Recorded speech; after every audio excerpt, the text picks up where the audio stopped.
Hi guys, welcome back to my YouTube channel. This is Dr. Mathew. Thank you for subscribing, sharing, liking and commenting on my previous videos that I created. Today we're going to talk exclusively about the diet, or what food need to be given to the dogs and cats and what does not need to be given to the dogs and cats. And basically we'll also get to know what are the types of diet that is provided, the forms in which we can provide them, and also about the different types of consistency, the interval, the texture, moisture, everything that will be concisely told in this particular video. Please subscribe, like and hit the bell icon down there just so that you can get to know more about my YouTube channels. So without any further delay, let's move on to the topic. So when it comes to the diet that we could provide are either two ways. There's either the commercial food that is provided or the home food that we provide. So now most of the home food that we provide is much convenient than buying commercial food, and that's easily available. But we also need to keep in mind that the metabolism is totally different from that of human metabolism internally. Also, since we need to keep in mind an important role which also plays an aspect with the reproduction and the growth management. So some of the foods that we provide from home could not be metabolized and easily digested for our pets as we buy them. And everyone has the first question like that pops up into their head is like, when I get my pup, what am I supposed to feed my pup? What am I supposed to start with? Should I start with Cerelac, or should I start with kibbles or dry food, wet food? There's umpteen number of food options available right now, but we're going to concisely tell you what foods can be given and what cannot be given. So let's move on. So first, the foods that we can eat, the foods that animals can eat basically. We could feed them always carrots, sweet potatoes, celery, cauliflower, green peas, broccoli. These are the foods that we can provide them, mainly the veggies that we can provide them. They are easily digestible. I will explain in detail of how to feed them and how to provide them with the particular veggies. Then coming to the protein foods, we have corn, oatmeal, we have fish and eggs. Coming to the fruits, we have watermelon, apples, bananas, mangoes, strawberries, blueberries and oranges, a list of good fruitful fruits. And then moving forward to the meat products, we have chicken, pork, beef, turkey, quinoa, etc. So these are the meat type of foods that we have. We could also feed them with rice, bread and to an extent mushrooms. I will come back later and explain to you in detail about how to give them and what are the cons and pros of different types of foods that I'm talking about. So what are the forms, in what forms can we give these foods? So we can either give it in a mash form, we could give it in a mix form, we could give it in a soupy form, we could also give it in a stock form, in a pellet form, and last but not the least, the pasty form. So we have 6 types of forms in which we can provide them with the foods. Also, to make sure, note this down, that do not give peanut butter, use of butter or excess of oil and ghee. Use them in a limited quantity so that it's easily digestible for animals to eat.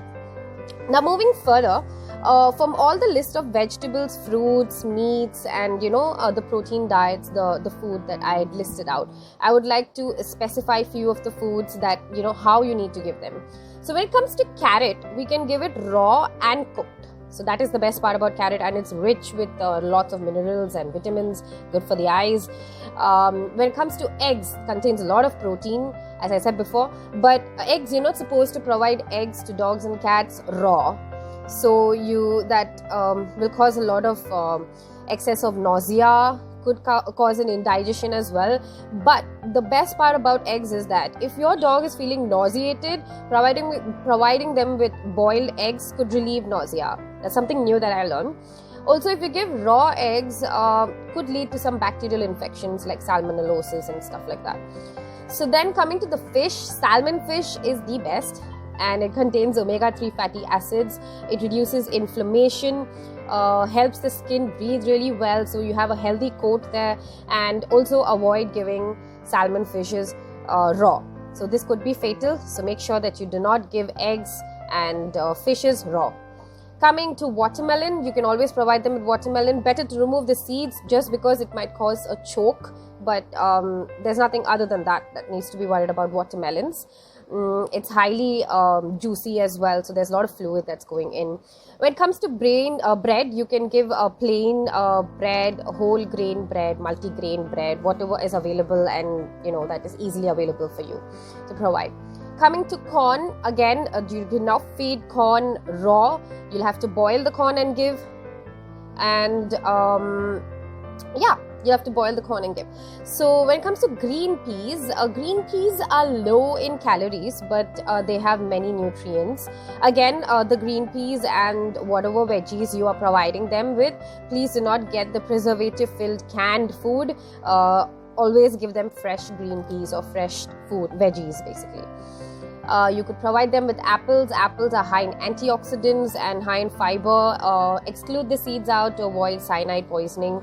That could only happen if it's in excess, but still keep that in mind. When it comes to broccoli, you can give it occasionally because it contains something called as isothiocyanates. So this particular compound in excess, if broccoli is given in excess, could cause a little indigestion, and they might have a little diarrhea and kind of loose stools and vomition as well. Moving further to chicken has a lot of protein. Again, avoid giving raw chicken. In some textbooks, they say that giving raw chicken to the dog could actually relieve the tartar that is present on the teeth, but let's avoid that and just give boiled chicken, proper boiled chicken, because it contains high number of proteins. Coming to sweet potatoes, they are rich in vitamin A and also good for the dog's eye, and it has a high immune system. It boosts the immune system, so it's pretty good. Coconut. So now when it comes to oil, you could always use coconut oil because it has a lot of benefits rather than using any other oils that you have, like the mustard oil and sesame oil or whatever oil other than that you have. Always use a coconut oil, but always make sure that you give 1 tablespoon or 1/4 tablespoon of coconut oil, and it contains a high fat calorie, but it's a good fat and it can avoid weight gain. That's the most important part. It will avoid weight gain. Pork, beef, turkey could all be given exceptionally, but not raw. That's all I wanted to tell you. I mean, not raw. Then when it comes to mangoes, bananas, you can give them occasionally, peel off the skin obviously. When it comes to strawberries and oranges, you can also give them, remove the seeds, give it fresh. That would help with all the minerals and vitamins and stuff. Moving forward to the rice. So the rice is an easily digestible food and it's given very commonly. Make sure that the rice is cooked well. It relieves a lot of stomach upset if your dog is having a stomach upset. And you can also give different types of rice. You have the brown rice, plain rice, cooked. Basically, it's supposed to be cooked. So that you need to keep in mind. When it comes to mushrooms, I earlier told you that you could provide mushrooms, but only the plain mushrooms, the plain ones. And excess of mushrooms also is toxic, so avoid giving it in excess. When it comes to potatoes, they can also be plain potatoes or sweet potatoes, either of these two, and they should be cooked, not given raw.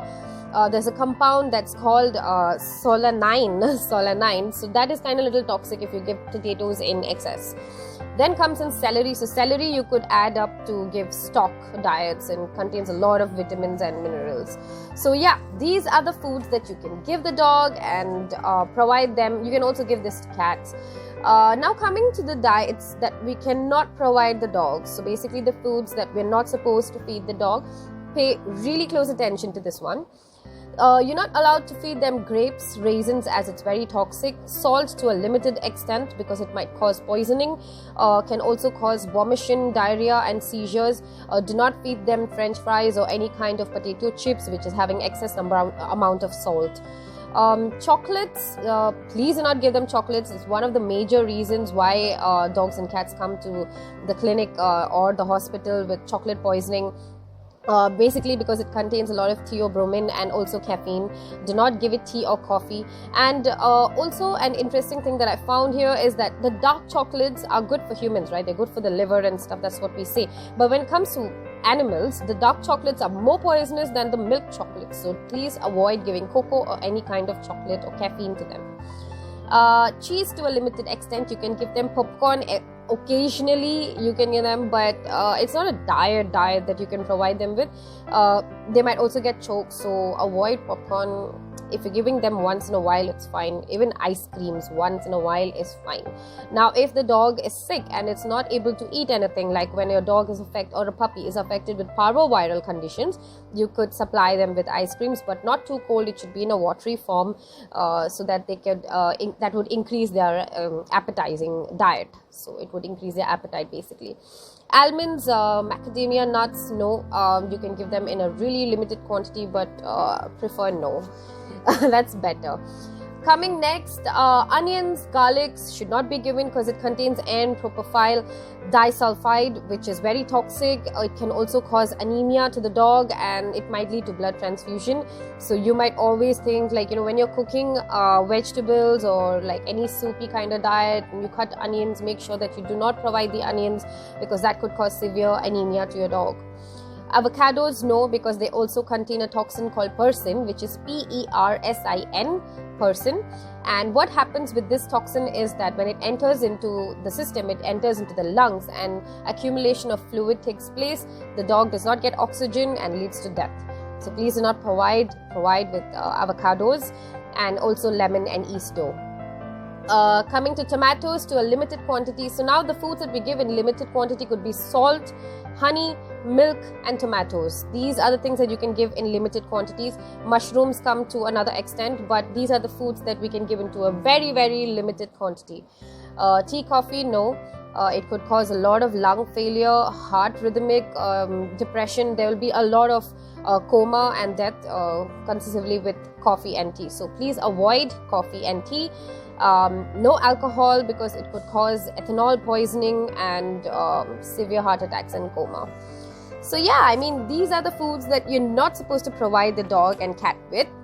Now when it comes to the cat diet, cat's diet always contains this particular amino acid, which is called a taurine. It's very essential. It also plays a major role with the heart muscle function, and also for the eyes, helps in their reproduction. So taurine is very essential. So when you're feeding your cats with commercially diet food, make sure that taurine is always present in the components, in their ingredients, because that's very essential for your dog and cat.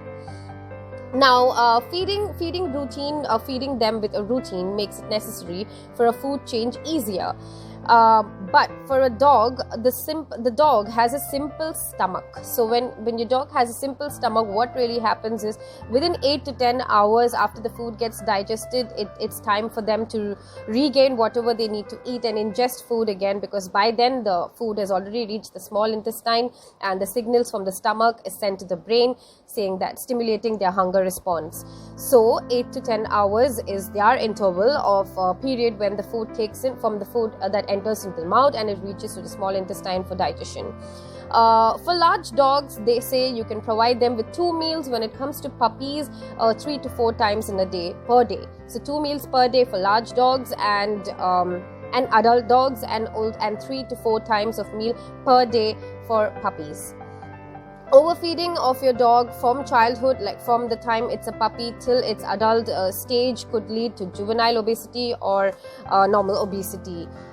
Could lead to other infections as well, like pancreatitis. So now moving forward, coming to the food that we need to provide per day according to the weight of the dog or cat. So when your dog is 5 to 10 kgs, you are allowed to feed them 50 to 100 grams per day. It could slightly vary with the weight.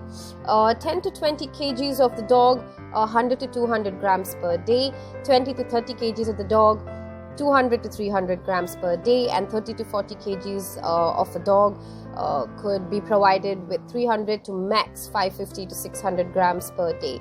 So this is when it comes to the per day feeding, the diet that we need to feed per day. Depends on the weight of the dog as well. So now coming to the types of food, we have kibble food, which is a dry food, and then we have wet food, we have freeze-dried food as well. So these are the 3 types of food. So when it comes to kibble, they have 10% of moisture, and it can support all oral health problems. Basically, when the dog is able to chew the kibbles, it cleans up all the oral cavity and the buccal cavity, preventing tartar buildup. and from the bacteria to be forming. Wet food is just an additional variation to the diet because it's very nutritious. It's more appetizing, so that's why wet food has been provided. Wet food also doesn't come now in canned, it comes in sachets and Tetra packs as well, so you don't have to be worried about the canned food. Also, the uses of the wet food is it has a better taste, it has a good texture, and the moisture level in wet food would be about 70% comparatively to the kibble food, which is a dry food, which is about 10% of the moisture level. When it comes to freeze-dried foods, these type of foods are not really provided in India, are available in India, but you can always order it on Amazon or Flipkart or whatever app that you're using. This is basically the ready-made food that we get, just like how we have a kappa noodles. So basically you get this canned food or a cup food, you need to add warm water into it, and then it's all developed into the normal food that you can just freshly provide. But these kind of foods are used mostly when you're going for camping or any kind of vacation because it's easily prepared.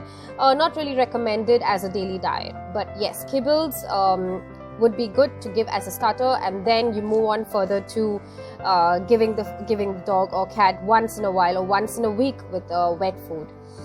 Cats preferably like to have more of the wet food than the kibbles, but both ways it should only contain a lot of taurine. That's the most essential part about the cat's diet. Now the types of diet, we have about 9 to 10 types of diet. I'll name them. First, there would be something called as a sick diet that's available. There's skin and coat diet, basically for the fur. Then there's allergenic diet, which is a hyper and hyperallergenic diets. We have the renal diet, hepatic diet, obesity diet. Then we have a high protein diet, a ketogenic diet food, and also a digestive care diet care food. So these are the most essential 10 diet types that we have, and we could provide them depending on the severity of the condition, or if your dog is suffering from any kind of renal problems or renal dysfunction, renal diet is given. So just like that, we have these 10 types of food that could be provided to your dogs or cats. It's present for both dogs and cats. Coming to the conclusion, so we have umpteen number of foods and choices of what we need to give the food, but we really need to find out what really suits our dog and our pet. When you are purchasing a dog or adopting a pet for the first time, make sure that the diet, when you also an important thing, when you change your diet food, like if for example if you're giving Royal Canin and you want to switch to Drools or your pedigree or any other food as such, make sure that you gradually change it in a very slow mode. Always keep the remaining food there and scoop up the up food, and then give you can add up with the fresh food that is from another brand that you're trying to give. Gradually do it so that there's no upset in the stomach and no indigestion caused. Yeah, I think with proper dental routine care, with the kibbles that I told you, and having a really active lifestyle, your dog and cat could thrive just about with this diet format that I've provided you with. And most of all, quality means a lot, with also appropriate ingredients which are biologically available. So yeah, you can always decide to choose whether you want to provide your dog with commercial available foods, or whether you want to give them with home food. But just make sure with whatever diet that I've told you about, and whatever vegetables, fruits, and a protein diet, or the meat products, or anything that you're providing with, make sure that you give it in a proper quantity at proper intervals. And also make sure that you do not give foods that doesn't need to be given, that is if it's in the raw format or in the proper boiled or cooked format, and provide them with a healthy lifestyle. So that's all about today's video. I'm sure that you like it and appreciate me striving to do this job. But yeah, thank you so much for watching my YouTube channel. Thanks. Ciao.